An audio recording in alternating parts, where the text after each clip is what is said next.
The latest USDA Cattle on Feed report, released on June 20th, 2025, paints a clear and consistent picture for the beef industry.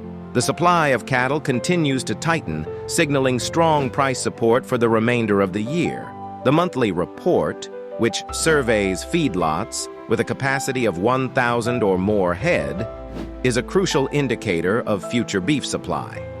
Analysts and producers scrutinize three key numbers: the total number of cattle currently in feedlots, the rate of new cattle being placed into those lots, and the number of cattle being marketed out of them for processing. Here are the key takeaways from the June 2025 report. 1. Total inventory confirms a smaller herd.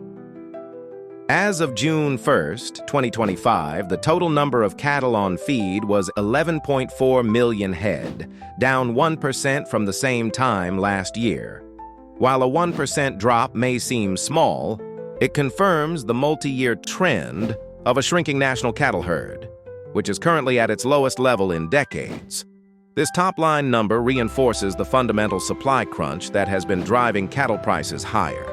Second placements show a significant slowdown. The most significant number in this report was placements.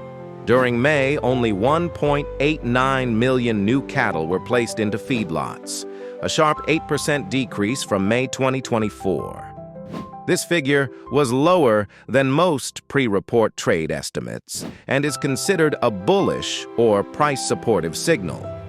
This steep drop tells us that there are fewer feeder cattle available outside of feedlots to enter the beef production pipeline.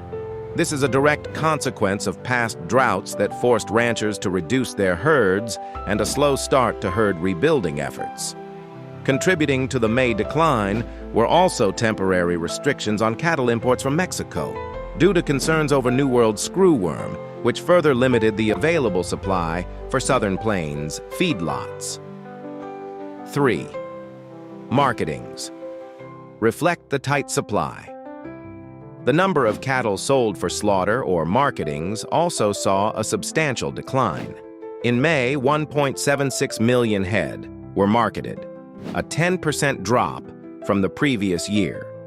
This indicates that the smaller inventory is already translating into fewer cattle being available for processing into beef, a trend that directly impacts wholesale and retail beef prices.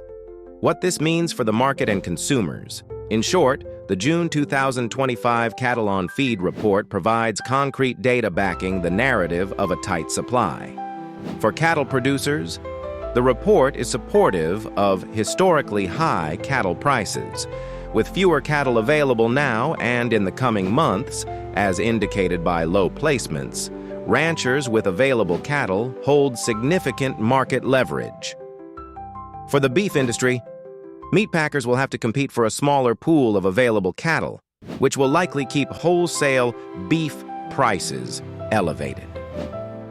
For consumers, the journey from the feedlot to the grocery store shelf means these tight supplies will continue to translate into higher prices for burgers, steaks, and other beef products throughout 2025. Overall, the latest report confirms that the fundamental market driver remains firmly in place. There are simply fewer cattle, and the data shows this trend is not reversing in the short term.